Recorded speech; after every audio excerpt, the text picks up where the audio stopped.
Hi guys and welcome back to History Help for You. Today we're going to be talking through the start of Mary the First's reign, talking about her accession and her character. So the context that we spoke about in the last video was all about, looking at Edward VI and Northumberland's demise, and this was essentially an attempt to bypass the succession and bypass Mary and Elizabeth, who were in line to the throne. Which got reinstated under the Third Succession Act. However, there were quite a few failures in the first place. Northumberland was acting predominantly on his own. He didn't have any sort of parliamentary support or sort of people working with him. There was an attempt to capture Mary the First, so she could not garner any support. This just didn't work out.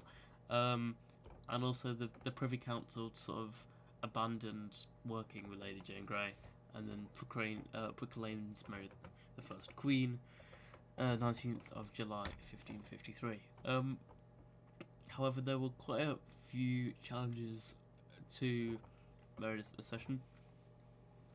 Many questioned her as a woman, her ability to rule, because she was the first anointed queen. She was also illegitimate in Henry VIII's eyes until 1544. So I mean, if her own dad thought she was illegitimate, then a lot of the people kind of reflected that view and tried using it against her. There was also Protestant fear. Obviously, England had been trying to move towards Protestantism under Edward, Somerset and Northumberland, but now Protestant feared that Mary would reverse the reforms and, make England back to Catholicism. Spoiler alert, she tries doing that. And foreign influence. Mary had quite a lot of ties to Spain, with her mother being Spanish, Catherine of Aragon, and also her cousin Charles V. And there was some fears that that England would become a puppet state to the Spanish. She had a lot of popular support. So one of the reasons that she did kind of so well and got so much support was because a lot of people believe that she was next in line for succession, and even though they didn't really agree with her kind of like policies, they acknowledged the fact she was next in line for the throne, and that's tried being taken away from her. A sort of kind of key basis was within East Anglia, a lot of whom were local Catholics. And a bit more. Obviously, her being the daughter of Catherine of Aragon, she had a strict Spanish Catholic upbringing, so she was quite a strong Catholic. And I imagine it must have been confusing to her as a Catholic, seeing her dad break up with her mum, and then trying to turn England Protestant. That must have, she also believed in the divine right of kings, and that saw the monarch was chosen by God, and so she believed that she was chosen by God to rule England, as a lot of other monarchs did at the time.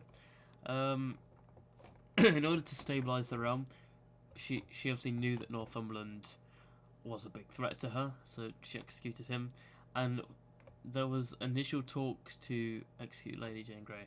However, Mary was smart enough to acknowledge that Lady Jane Grey was a pawn in the game, and that she was just kind of being used as a figurehead and wasn't really much of a threat herself. And she was also determined to restore Catholicism and resolve the economic sort of stuff that Northumberland had attempted to do and had started, but it wasn't fully resolved.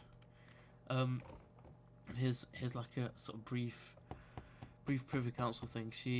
A lot of weirdly enough, a lot of Edward's councillors sort of remained. You'd kind of expect them being Protestants and maybe Catholic that she'd just get rid of everyone, but she acknowledged the fact that they were good at their job, they were administrative kind of leaders, and so she kept them on. However, she did have more sort of figures